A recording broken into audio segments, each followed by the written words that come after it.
What the fuck is that? Rock, paper, scissors, lizard, Spock was created by internet pioneer Sam Kass as an improvement on the classic game Rock, Paper, Scissors. All hail Sam Kass. Hail.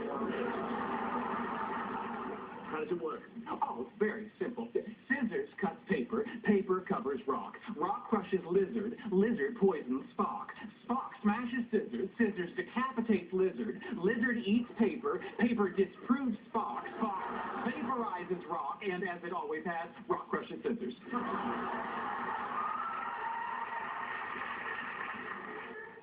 I'm sorry, can you repeat that?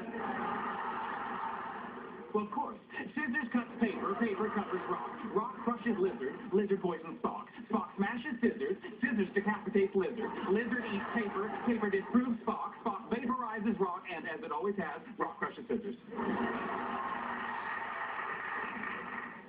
Almost got it. One more time? Paper, paper covers rock. Rock Stop. Screwing with you. Is he? Well then, seems we have reached an impasse.